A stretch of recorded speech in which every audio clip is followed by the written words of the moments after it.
பூரி ஜெகந்நாதர் கோவில் மகா பிரசாதம். ஒடிசாவில் அமைந்துள்ள பூரி ஜெகந்நாதர் கோவிலில் வீற்றிருக்கும் விஷ்ணு பகவான் தினம் காலையில் ராமேஸ்வரம் சென்று மதியம் பூரி திரும்புவதாக ஒரு ஐதீகம். எனவே இங்கு மதிய உணவு மிகவும் தடபுடலான விருந்தாக சமைக்கப்படும். இங்கு சமைக்கும் முறையே வித்தியாசமானது. பூரி ஜெகநாதர் கோவிலின் சமையலறை உலகிலேயே மிகப்பெரியது, அத்துடன் பாரம்பரியம் மிக்கது. கோயிலின் சமையலறை ஒரு நாளைக்கு 1,00,000 பக்தர்களுக்கு சமைக்கும் அளவுக்கு திறன் பெற்றது. இங்கு 56 வகையான சைவ உணவுகள் சமைக்கப்படுகின்றன. கங்கா, யமுனா எனப்படும் சமையலறைக்கு அருகிலுள்ள 2 கிணறுகளிலிருந்து நீர் எடுக்கப்பட்டு அதைக் கொண்டு மண் பானைகளில் சமையல் செய்யப்படுகிறது. இங்கு விறகு அடுப்பில் உணவு சமைக்கப்படுகிறது. கோவிலின் சமையலறையில் ஒன்றின் மேல் ஒன்றாக 7 மண் பாத்திரங்கள் அடுக்கப்பட்டு சமைக்கப்படுகிறது. அப்படி சமைக்கும்போது அடியில் உள்ள பானையில் உணவு வேகுவதற்கு முன்பே உச்சியில் உள்ள முதல் பானையின் உணவு வெந்து விடுவது அதிசயமாக கூறப்படுகிறது. தினந்தோறும் புது புது மண் பானைகளில்தான் சமையல் நடைபெறுகிறது.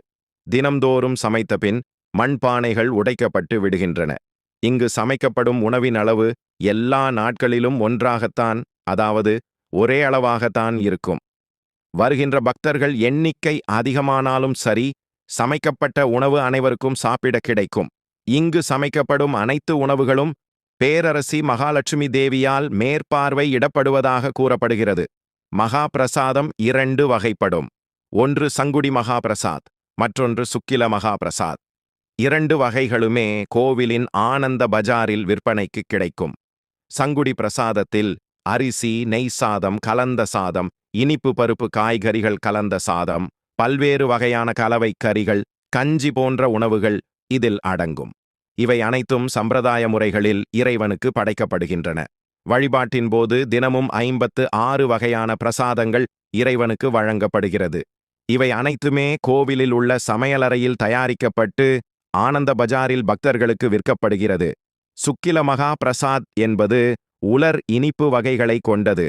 இவை தவிர மற்றொரு வகை உலர் மகா பிரசாதம் நிர்மல்யா என அழைக்கப்படும் உலர்ந்த அரிசி பிரசாதம். இது கைபல்யா என்றும் அழைக்கப்படுகிறது. சமைத்த உணவு முதலில் ஜெகநாதருக்கும் பின்னர் விமலா தேவிக்கும் நைவேதிக்கப்பட்ட பிறகு மகா பிரசாதமாக வழங்கப்படுகிறது. கோவிலின் வெளிப்பிரகாரத்தில் அமைந்துள்ள ஆனந்த் பஜாரில் தினமும் ஆயிரக்கணக்கான பக்தர்கள் உணவருந்துகிறார்கள். ரத யாத்திரையின் முதல் நாள் முதல் பூரி ஜெகந்நாதர் சிம்மாசனத்திற்கு திரும்பும் நாள் வரை மகா பிரசாதம் வழங்கப்படுவது நிறுத்தப்படுகிறது.